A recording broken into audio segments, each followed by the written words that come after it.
a very emotional moment for me. When I sold Steamers, I had figured this was the end of Steamers.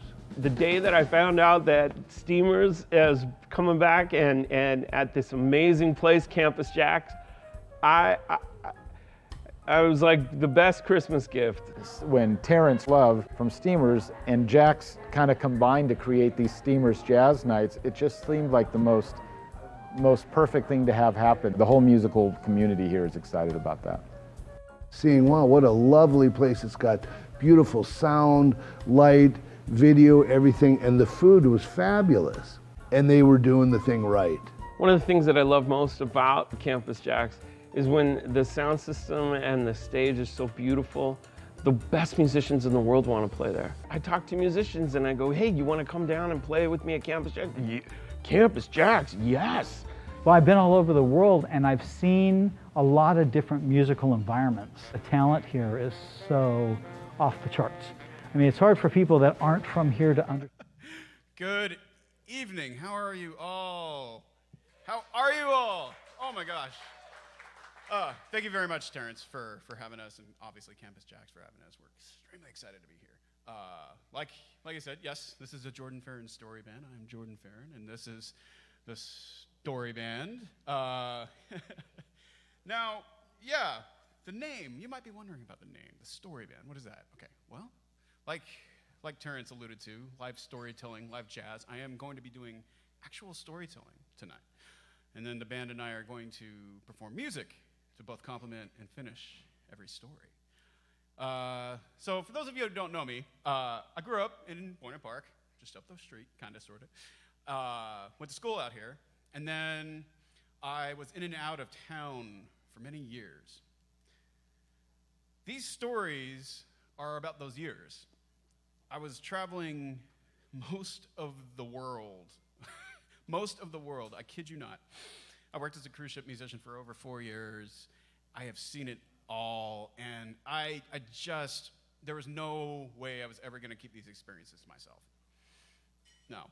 My mission in life is to give these experiences out to the world, to you, you know. And for a long time, I thought about how to best do that.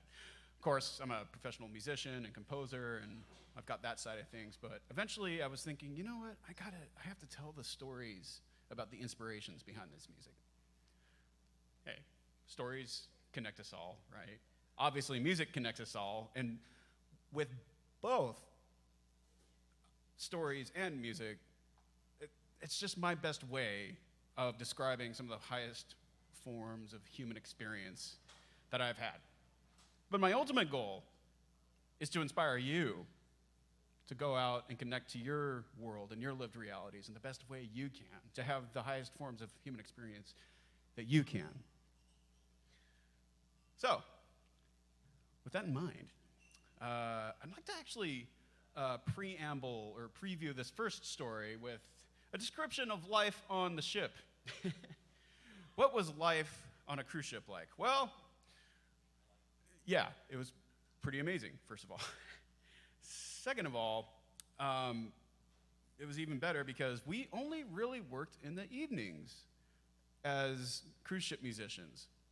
5 p.m., 6 p.m. rehearsal, 8:15, 9:45 shows, done by 11:30.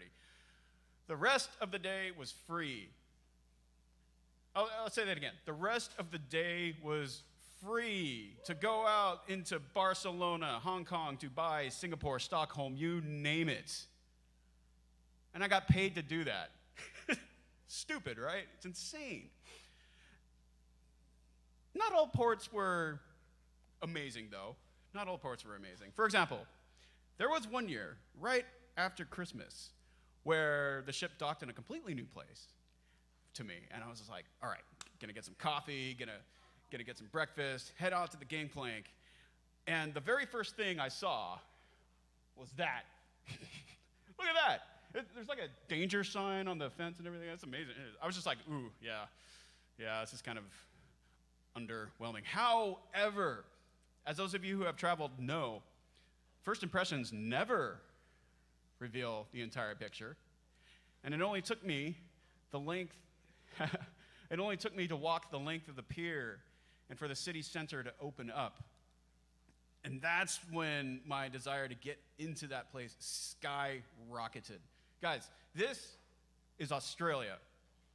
And I would be stepping onto Australian land for the very first time. Darwin City, capital of the Northern Territory. And for those of you who are wondering, yeah, this is the part of Australia that will kill you if you're not careful. Crocodiles inhabit this area. Why? Wait, have you ever seen a saltwater crocodile? Look at this thing. Wow. That's a regular crocodile behind him. The big guy is longer than my car, okay? Gee, you're going to die if you go into the open water. Anyway, that's beside the point. That's beside the point. The point is, there were thousands of miles of new lands under my feet. And I can't even begin to describe that feeling. And it got better because I ran into some bandmates of mine and did not take pictures of the faces because I would have had to contact them and like explain, hey, I'm going to get your faces on public. Is that correct? Whatever.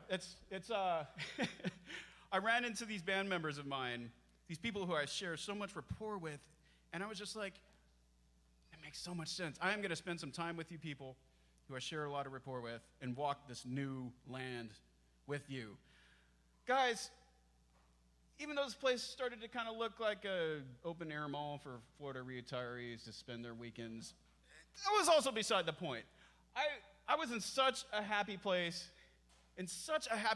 that music came into my head, a bass line, just like that. And I was like, woo, I like this. That's cool. And then a drum groove right underneath it. And I was just like, I didn't hear a plane, but I was still like, oh, man, I really like this.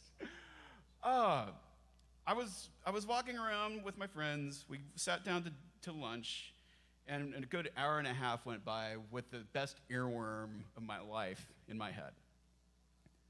However, my curiosity knows no bounds. And eventually I had to say bye to my friends to explore more of the city. And it didn't take me long to find Bicentennial Park, a place that stretches long into the distance. It was so lush, so green, such a contrast to the downtown city center that the earworm in my head completely changed. The melody became waltz-like and lovely. The key changed. Even the meter changed. And at the end of the day, at the Darwin waterfront, I just had to figure out a way to put these two soundscapes together. The drum and groove bass line the drum and bass groove of the city center with the loveliness of Bicentennial Park, and I came up with this first tune. This is First Time in Darwin. We're gonna move, we're gonna groove, we're gonna waltz a little bit, and then we're gonna groove again. Let's do it.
Matthew Elton Smith on the drums. Jared Sachs on guitar. Ryan Pryor on piano. John Urban on bass.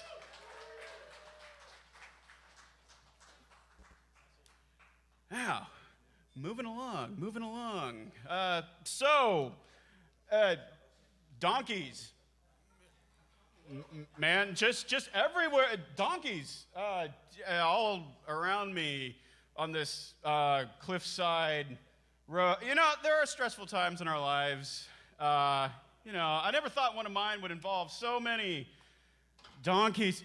You know, I'm sorry. Let me just backtrack a little bit, because this wasn't actually my first time experiencing this certain cliff face of this particular island. This was staring up at sheer 900 feet from the ocean. And this was the steepest cable car I have ever taken. 900 feet up into what I could describe as, in a nutshell, more or less, a congested, white-walled Wild West. I mean, it was hot. It was dry. It was kind of gritty. There were imperfections all over the place. Plaster and paint peeling from these white walls, crumbling foundations from where buildings once stood, dead plants kind of in between, and bougainvillea too. And the congestion, oh my God. So many tourists throughout these slithering streets, past these really cute little shops embedded into the white walls, and it was all kind of hectic. But you know what? It was also really wonderful. Like, these imperfections were really, it just made this place so real and so authentic, and it really brought out the pristine Greekness interspersed throughout the area. However, the most astonishing thing was how the nearby imperfections and everything melded into the far away. Here in Thera, on the island of Santorini, all the buildings flow into and on top of one another in the most just gigantic miasma of geometry you've ever seen. And then all of a sudden, I was brought back to the nearby, and the dust and the heat and the sweat, and man, that's because one of my buddies was like, guys, we need to get quad bikes. I was like, yeah, that is a perfect way to explore this place, this entire small little island in the middle of the Aegean. And so, soon enough, we were all riding, not donkeys, but quad bikes through the streets of Thera. All things became an intimate blur. One beautiful little building and stone wall after another. One beautiful little church after another, until we were in nature itself. And as each moment passed by, I could swear that I was loving this more than the geometry of Thera I had left behind. Eventually, though, our destination loomed in the distance. Ia, that famous village, that travel postcard village, that village that is so much like Thera, except here, Ia's geometry curves. It curves along this ridge and down the cliffside in the most Dr. Seuss, Whoville-like splendor.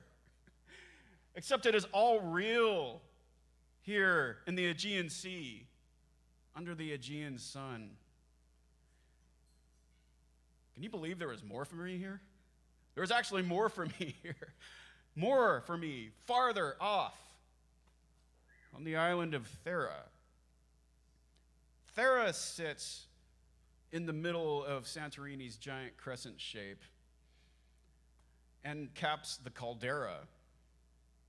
Yeah, this island is volcanic, and that fact would tie everything together for me. I would return to Santorini over the course of a couple of years, and on my last time there, I finally experienced Akrotiri. Now, Akrotiri was a Minoan settlement excavated from underneath 900 feet of volcanic ash and pumice. So much of it was really well preserved, including much of the artwork and the artifacts from that period. But what happened here makes Pompeii look like a little match. That all used to be land, but it was blown away in one literal earth-shattering moment 3,500 years ago. It was 100 times the power of Vesuvius in 79 AD. And the ash cloud cooled the entire planet for years, decades even. After experiencing Akrotiri, I can't even tell you how powerless I felt. It was incomprehensible. But I was also moved in awe beyond comprehension, humbled by comprehension beyond comprehension. I was humbled at being a part of a world where the incomprehensible is possible. So, forevermore, I'm going to be always moved by the incomprehensibleness of Santorini's beauty, from what man has made to what nature has made. Ladies and gentlemen, this next piece we're about to perform is new. It's not on the album, wink, wink, that we actually have, wink, wink, wink. I'll tell you about it a little bit later, wink, wink. But this piece is very dear to me. It's called Across Santorini, an ode to my many travels by tour bus, by quad bike, not by a donkey, but everything else in between. You're going to hear a lot of joy and playfulness in this piece, representative of the nearby. You're going to hear a lot of beauty in this piece, representative of the far off. And the nearby and the far off is what this piece is all about. And don't worry, because I decided not to represent the volcanic eruption in this piece. I would at least have to blow out all your eardrums if I did that. I am sorry, I am missing my... So I'm gonna play soprano on this, but I'm missing my neck strap, so I'm gonna use this thing instead. Yeah, that works. I tell my students, don't try this at home. All right. Yeah. 1, 2, 3, 4.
Thank you so much.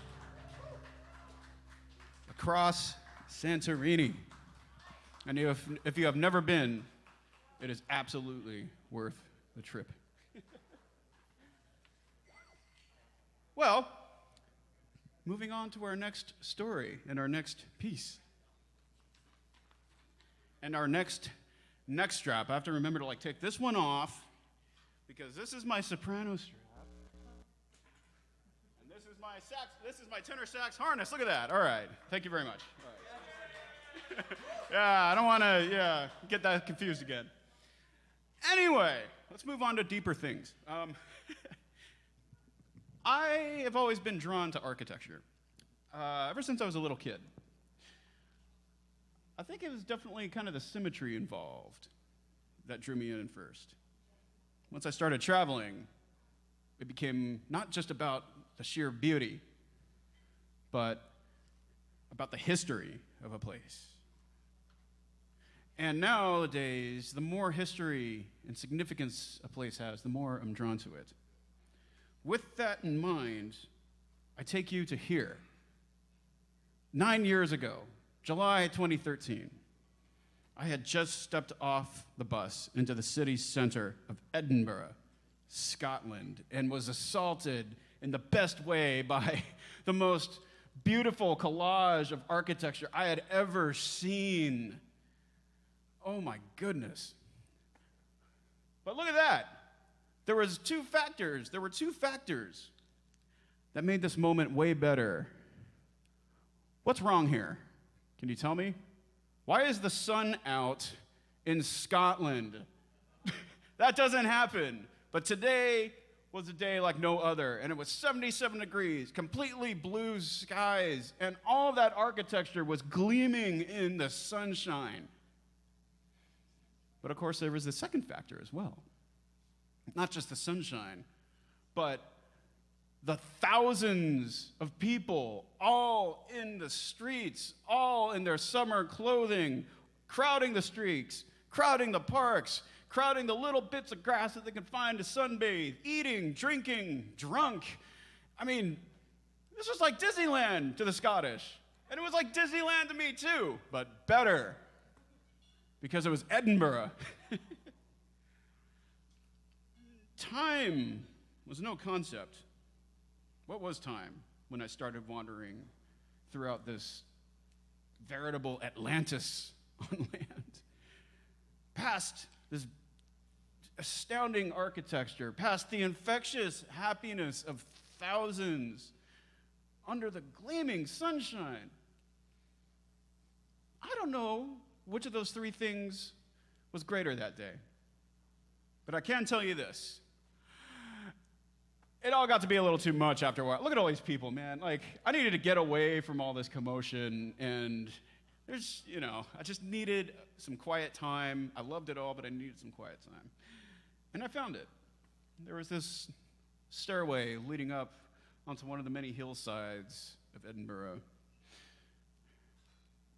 And the sky opened up, and I swear that it looked like the English countryside had swallowed the city. And even from here, you could see so many of the hills of Edinburgh. And it gets better because some of these hills are like giant flying emerald ribbons. Yet they fly in place. And one of these flies right through the city center. And at its top, embedded in the earth like a crown, is Edinburgh Castle. I turned on that road in my solitude and saw this. And I was immediately taken by the view, completely taken by the view. And it wasn't just the beauty of Edinburgh Castle. No, it was its history. 1,000 years has gone by, and this castle is older than that. The first king of Scotland ruled from that mountain, from that hillside. Leading up to that first king of Scotland is about 3,000 years of human activity on that hilltop. And as these facts began to wash over me, I heard a sound. This sound was coming from the now distant crowds, who were still very infectious and happy, but they were soft by now. This sound started to grow ever so slightly, but as it did, it seemed to swallow everything, to emanate even from the sky and the earth itself. This sound was a Gregorian chant. It was a men's choir that was huge. And I cannot ever tell you why I only remember 5 notes. But there were 5 notes being sung in a cyclical fashion. My being resonated in those notes like the utter representation of history they were. Time definitely wasn't a thing, and I can't tell you when I started wandering again. But I did, past more people and their infectious happiness, but with those notes seared in my memory. They were seared so perfectly in my memory that they combined with all of this happiness and sunshine and architecture and history, and at the end of the day, I had a piece of music. This next tune is one of my oldest pieces, and I call it Edinburgh Sunshine. And of course, to start off, I'm going to play you those 5 notes as purely as I remember them, even today. And then, of course, I'm going to improvise on those notes, because hell, I'm a jazz musician. I mean, yeah, anyway. Whoa! I'm not going to that's not part of the improvisation. I'm not a percussionist.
Thank you. And give it up for this band behind me. God, they have worked really hard on this music. It is not easy. You've heard from Ryan Pryor on piano. On that one. Once again, Jared Sachs on guitar. Matthew Elton Smith on drums. And John Urban on bass.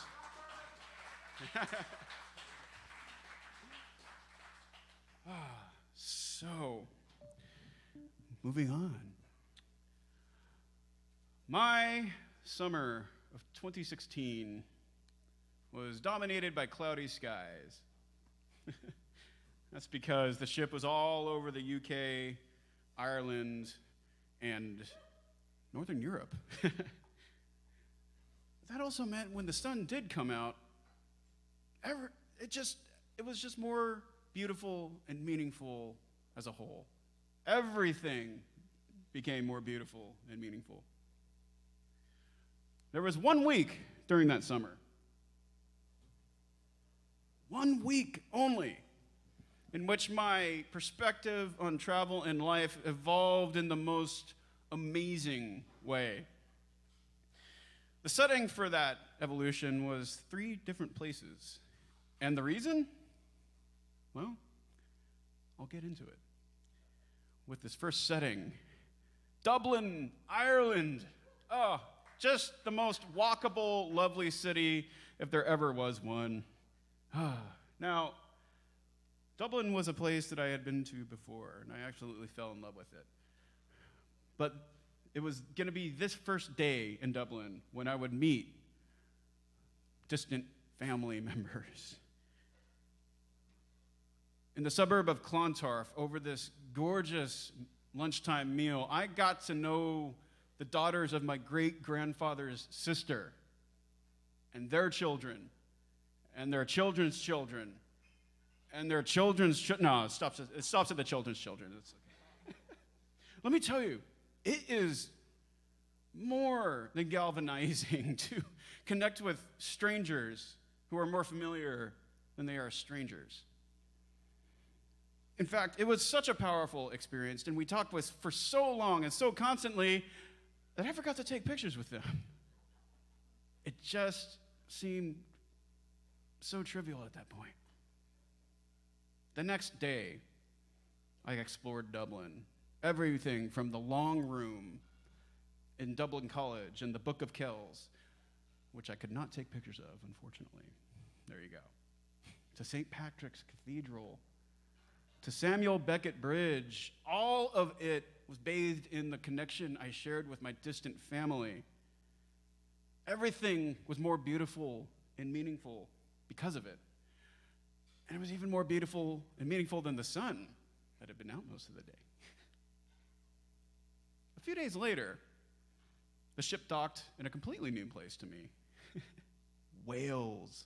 Holyhead, Wales. Your quintessential cute little UK village on a hillside that you ever did see. And I actually ran into 2 very good buddies of mine, one of the sound engineers and the trumpet player at the time. They were about to have a morning pint, as you do in the UK. You drink in the morning, that's what you do in the UK. And so I was like, yeah, okay, sure, why not? I'll have a morning pint with you guys. Now, this pub, I didn't want to show the name just because of, I don't know, copyright infringement. Anyway, this pub was a very local pub. And those of you who have traveled probably know the local places yield the most authentic interactions. The interaction I was about to have went way beyond that. So, in this quintessential UK village, I started talking to this quintessential old guy. You're a quintessential old guy. Picture him with the cap and the sport coat and the loafers and the socks that go all the way up here, right? Okay. Now picture him telling you he worked as a drag queen for 35 years. I am not kidding, man. He ended up telling me he worked a weekly drag show to support his family. And if that's not the best conversation of your life, I don't know what is. Eddie Jones. Eddie Jones is this man's name. But no, he did not give me his drag name. I'm sorry, I didn't ask, I don't know why, but I wish that man so well, because the hike I took afterward in the hills of Holyhead was one of the most gorgeous hikes I've ever had under the sun. Under the sun in this beautiful and meaningful sunshine, but everything was even more beautiful and meaningful thanks to a retired drag queen. Oh, yes. And yet the week was not over. My evolution in travel and life was not complete. The very next day would make it complete. The very next day, the ship docked across from the Royal Liver Building in Liverpool, shining in the morning sun. Everything is beautiful and meaningful right from the beginning. And I'd been to Liverpool before too. It is another lovely and walkable city if there ever was one, but today would be completely different. Today, a very good friend of mine was coming down to see me by train. I would meet her at Lime Street Station, but I just needed to take this moment to prepare myself. She and I have a history, both great and difficult, but our connection would be truly, truly known that day. I was still preparing myself, walking through this lovely little town, and I finally got to St. George Square and Lime Street Station, which I stared at for a while until I saw Rebecca finally walking toward me. And as soon as we met, we started talking, and we never stopped. We never stopped. Like, we literally did not stop talking for the entire day, walking around under the sun the entire day. And I guess that's only natural for two people who connect like the last pieces of a puzzle, who, in each other's company, transcend who they are as individuals into one consciousness. I rediscovered Liverpool that day as part of another human being's consciousness, and beautiful and meaningful doesn't even begin to describe it. Lime Street Station. Who knows, who cares how much longer after that? I'd walked her back to the platform of her train, and of course, we were still talking. Then we stopped and just stared into each other. Sometime after that, we embraced, and I wished her the very best, and we continued to talk because, of course, we continued to talk, and yet somehow I exited through the archway of that station as if the air would solidify and hold me back. This was the summer of 2016, and inevitably, the clouds were gathering once again as I had left the station. And I did not care in the least. I was so absurdly happy for this connection I shared with Rebecca, for this connection I shared with my distant family, for this connection I shared with a weird old guy. No, he was great. The retired drag queen. I flew back to my ship, to the Royal Liver Building. And of course, music came into my head, and I built upon it into this really cherished piece I call The Week That Ended in Liverpool. And I tried to make it sound like the ending of something, like the end of a great, great, great novel. But overall, this piece represents my permanent evolution in travel and life. And it is this: people define travel and life too. As much as our internal worlds guide us, people help define and guide us too. I know that because of this week that ended in Liverpool. I hope you guys enjoy this one.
one more time for this band behind me.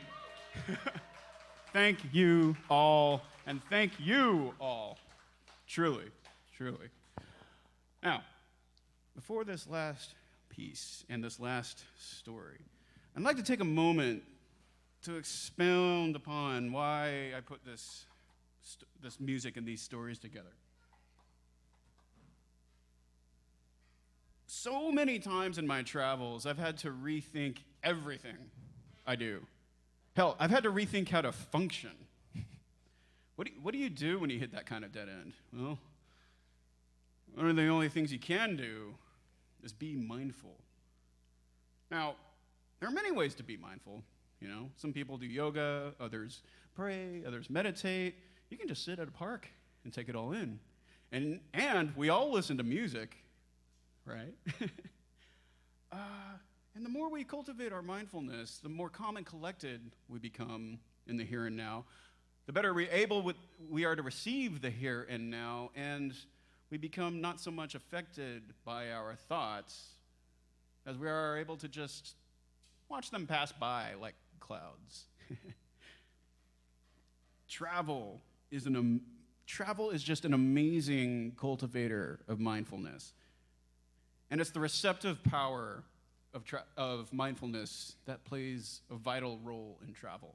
You see, when we tap into our mindfulness in travel, we receive the environment around us. And because our thoughts aren't really interfering, we receive in a pure way, kind of like a kid does.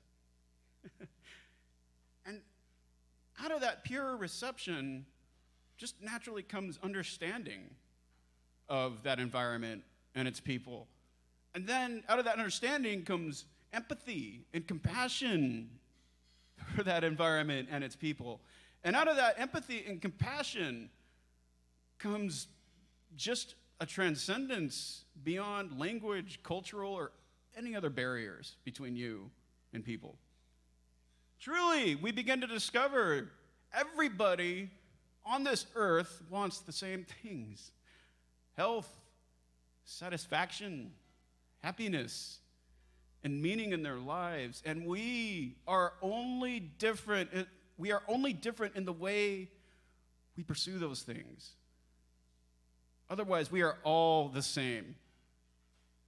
I have seen that time and time and time again, and just damn it, do we need to understand that now more than ever, here and abroad.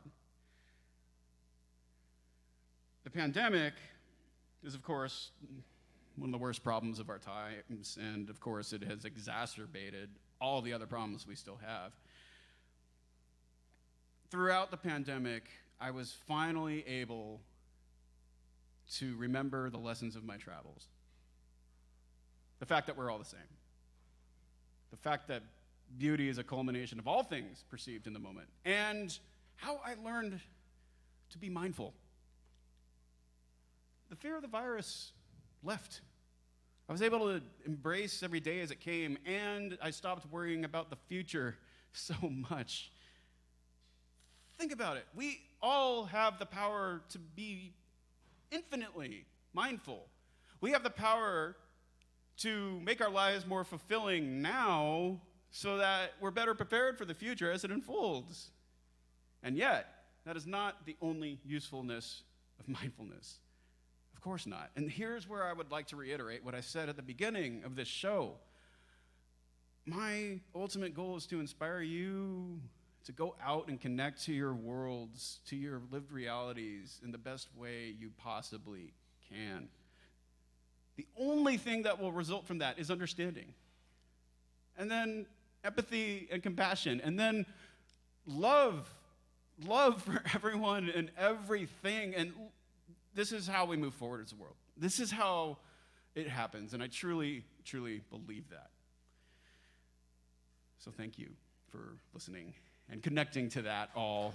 Thank you for listening and connecting to these stories. Thank you to MetaJAX. You guys are amazing. This is the first time I've been using pictures and the visual element, and it's just so, so wonderful. And of course, thank you to Jared Sachs, to Matthew Smith, to Ryan Pryor, and to John Urban.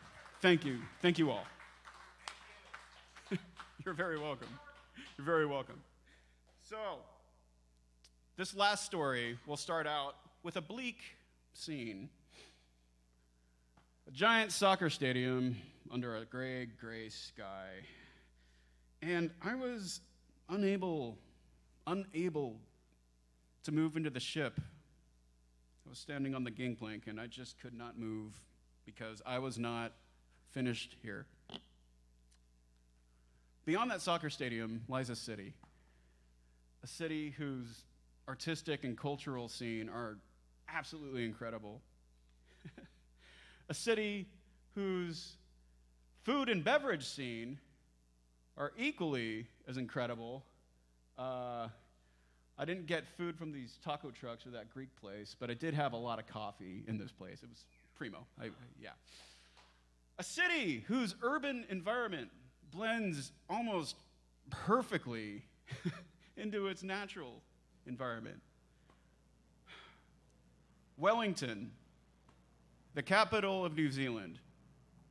Out of the hundreds of cities I have seen, this is probably the one that made me want to tear up my passport the most. So yeah, I was not finished here. But that wasn't the only reason I couldn't move from this spot. The entire country was the reason I could not move from this spot. For 2 weeks, the ship had been traveling around New Zealand. And in that time, from the vast coastlands to the majesty of the Southern Alps, to Hobbiton itself, I could not find a word, a phrase, even a poem to describe the beauty. All I can really say is this, though. There is a thin veil between reality and something more in New Zealand. Something truly divine. And it is omnipresent. And all I had to do was be mindful. And that veil would cease to be a veil and become a guiding angel leading me to the divine. So, yeah, I was not finished here, but I had a job. That was that.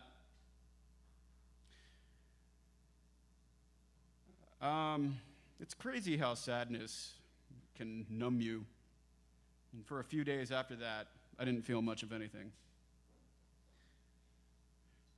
However, at some point, something kindled in me. Something roared to life. And in a matter of days, I was spending weeks after the shows backstage, composing at the piano, listening to all the music I held dear. And little by little, I unearthed that which was buried by the sadness. I unearthed the unlimited gratitude I have for New Zealand, for a country to which I formed a bond that is indestructible.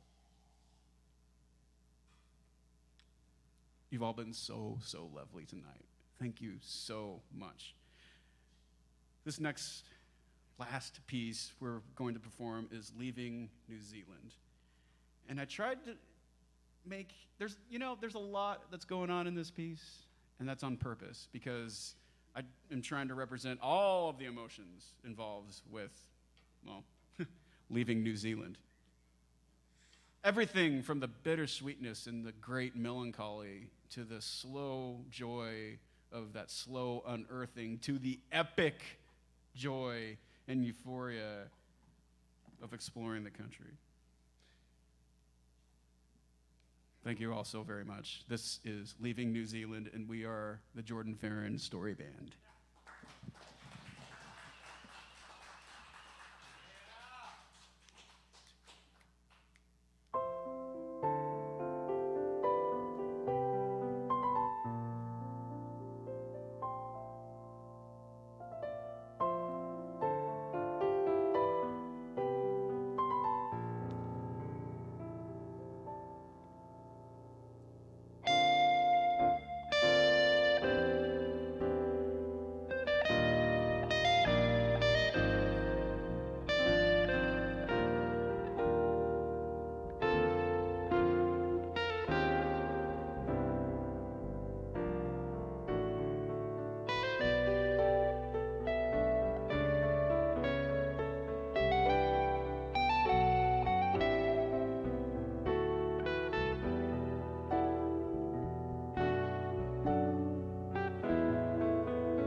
Matthew Smith on drums. Ryan Pryor on that cadenza. Jared Sachs. And John Urban. We are the Jordan Ferrin Storyband, and thank you guys so much for connecting with us this evening. This is what it's about, live music with live people, right? Oh my goodness. So, to end the night, I'd like to show you this album cover made by Andrea Sena right here in the front.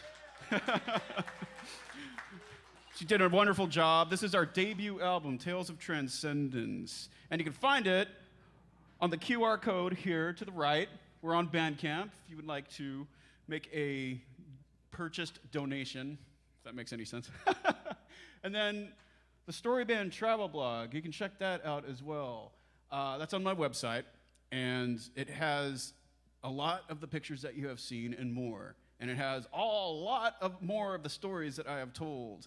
The full stories if you are a reader. So yeah, if you would like to just kind of check that out, that would be amazing if you want to know more. Thank you all so much. Thank you.